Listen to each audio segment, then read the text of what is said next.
है। एक इंसान है, उसने उसको गोली मार दी। जब बोला कि शायद मुस्लिम नहीं है, उसने उसको गोली मार दी। We explore the chilling reality, a calculated millennium-long assault on Hindus, not just in India but across the globe. Few days ago, 26 Hindus were massacred in Pahalgam. The recent terrorist attack in Pahalgam, Kashmir, and the recent relentless persecution in Rajapalayam in Tamil Nadu and in Bolivia are not isolated incidents. They are a part of a sinister pattern targeting Hindu civilization, its people, and its sacred heritage. Let's dive into the facts.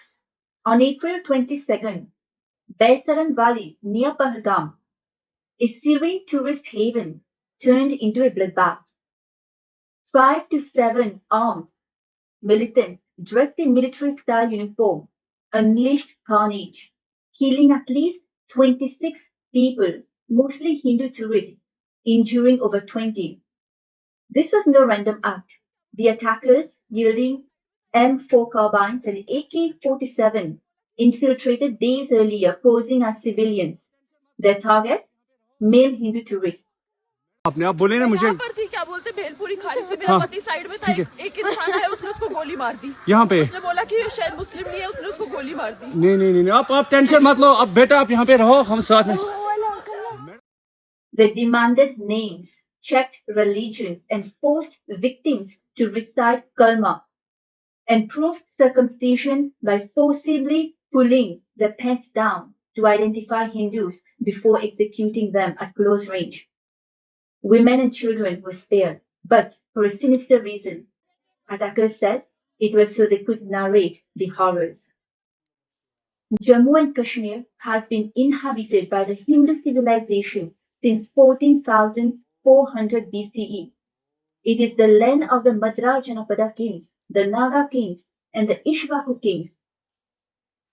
It was where Adi Shankaracharya ascended the Sharada Sarvanipita, which the Supreme Pontiff of Hinduism, Bhagavan Nithyananda Paramashivam, is reviving and creating an ecosystem that produced millions of Sarvagnyas and geniuses of spiritual and intellectual brilliance. Attacked terribly by the anti-Hindu forces because of one reason. The Kashmir Shaivism is the most powerful, intellectually satisfying feast, and Siddhanta Saivam, the Shyamalapita Sarvagnapitam, is the most powerful foundation of Hinduism. Yet, invasions and brutal attacks have reduced this sacred land to a battleground, its temples and monasteries in ruins. Between 1989 and 1990, 300,000 to 800,000 Kashmiri Hindus fled during a violent exodus. In 2000, over 105 Hindus were massacred during the Amarnath Yatra. The Pahalgam attack is not just an isolated act of terror.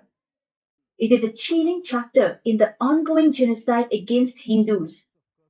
This calculated strike on Hindu pilgrims in Kashmir sends a sinister message. Hindus are not welcome in their own ancestral homeland.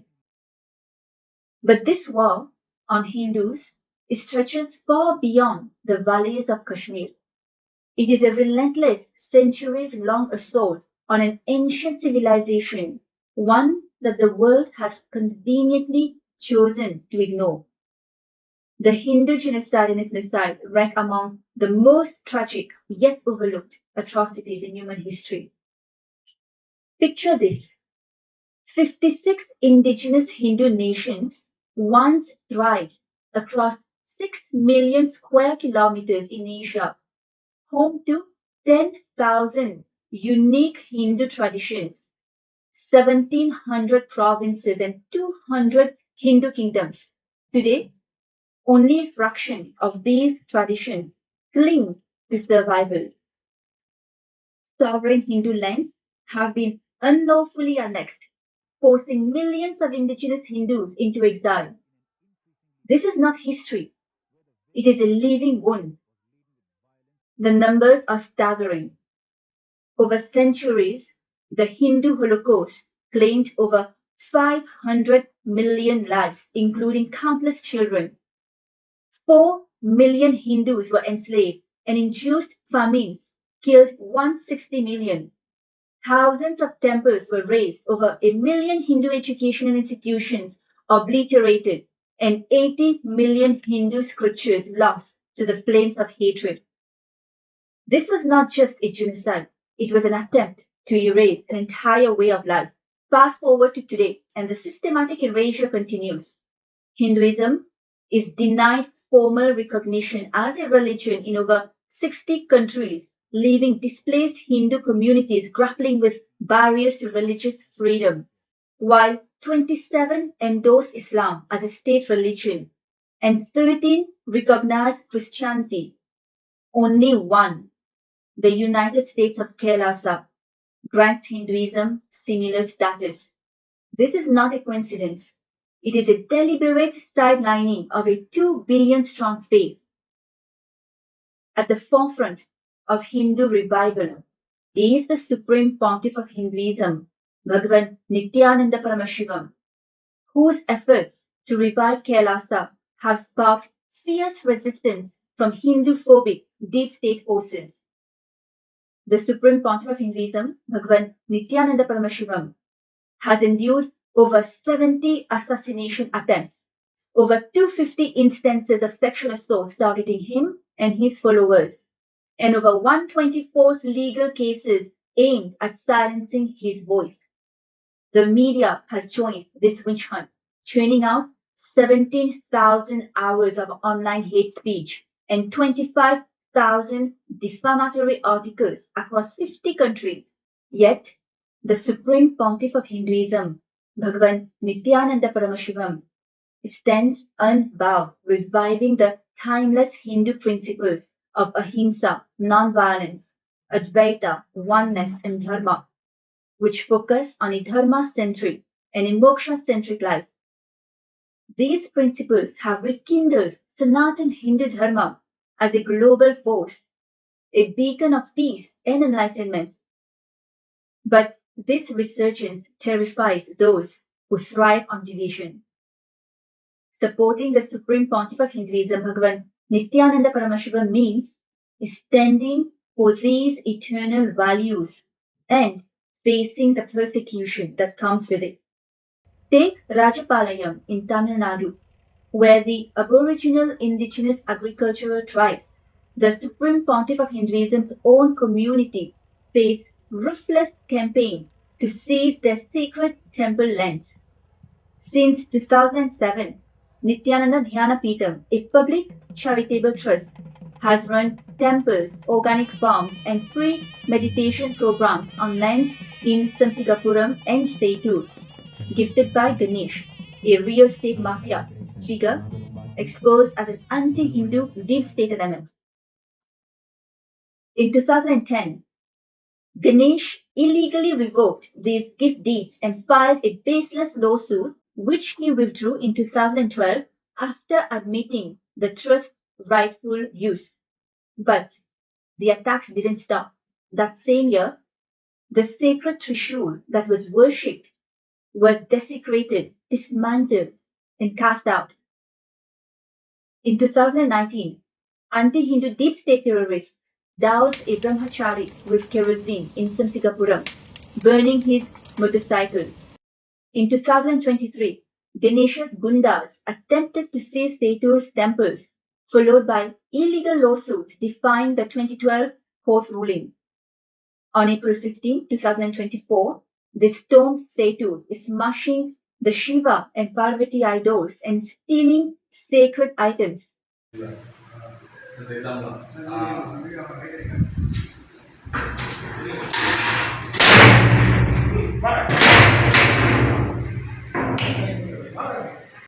On June 26, 2024, 30 Gundas attacked a sannyasi, burning puja items and assaulting female sannyasis while the police filed a false FIR against the victims. On February 10, 2025, the sub-collector of Sivakasi issued an illegal order bearing the trust from the properties without notice. On March 22nd, police and gundas tortured the administrator of the temple, crushing her hand, kidnapping her two minor daughters, and locking 5 female sannyasis in the temple sanctum without food or water. They cut the sacred Rudraksha malas and Mangaliam threads, stripping sannyasis naked under the guise of searchers, and illegally arrested 8 trust members, forcing false confession of trespassing despite the trust's legal ownership. On March 24th, Setur police defied a court-ordered status quo, breaking temple doors, burning sacred texts, and stealing temple items. Though a court stay was granted on the next day, the minor children continue to remain missing and no FIR or arrest warrants have been provided. The Supreme Pontiff of Hinduism, Bhagavan Nithyananda Paramashivam, is conserving these lands for elephants to roam freely. That is why the Supreme Pontiff of Hinduism conserved it as a temple, as an agricultural land, as a sanctuary. But now, Ganesh wants to destroy and build multiplexes. Even when elephants recently trampled through, the Supreme Pontiff of Hinduism's message was very clear. This is their land. Let them be. Where the Supreme Pontiff of Hinduism, Bhagavan Nithyananda Paramashivam, stands, nature thrives, a guardian, a shield for the environment. Now, let me take you to Bolivia, where Hindu monks from KAILASA, the only Hindu nation, faced a coordinated campaign of violence and lawfare. Last month, on March 20, 3 male Hindu monks in Beni department in Bolivia were subjected to mob intimidation, physical assault, and illegal detention.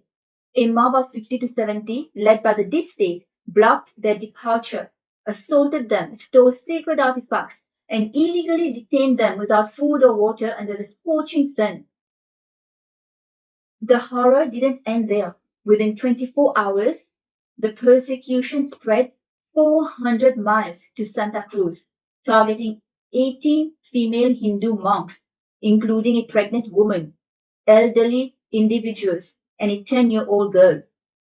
On March 21st, police and immigration officials illegally raided their residence, scaling walls and barging in with assault rifles. They confiscated devices, denied legal representation, and illegally detained the group for nearly 24 hours without food, water, or medical care. On March 23rd, 12 of these women were abducted from La Paz International Airport by armed, masked men, driven 3 hours and dumped at the Peru-Bolivia border in freezing conditions, barefoot, without belongings, and with no explanation.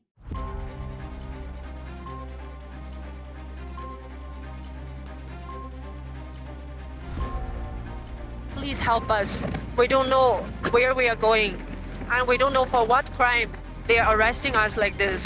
You can see they are heavily armed.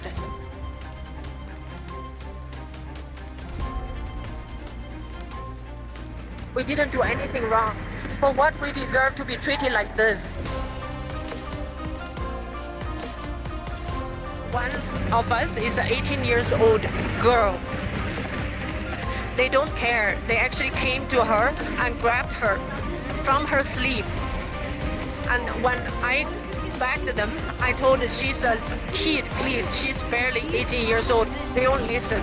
Police came to her and grabbed her.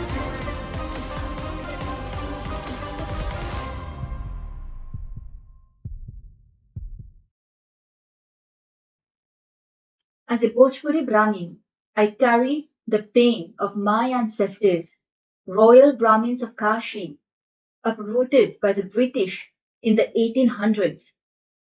Today, as a Dasi of my Guru, Bhagavan Nithyananda Paramashivam, I stand for KAILASA, the only Hindu nation reviving our sovereignty, the Hindu Swaraj. My Guru's vision and mission remind us that our Hindu heritage is a living force, that Hinduism is real. The Pahalgam attack, the terror in Mushshidabad, the persecution in Rajapalayam, and the Bolivia assaults are a global war on Hindu civilization. This is about humanity's right to preserve its sacred traditions. We must condemn these attacks, hold perpetrators accountable, and protect Hindu communities. Hindus should not continue to be criminally negligent Hindus. You should make the next generation understand what our ancestors went through and make a museum near every temple for the next generation to see and understand how our temples were invaded, who all defended and protected, who all sacrificed the life and became martyrs, how it was revived and now standing. This need to be told to next generation. Only then history will not repeat itself.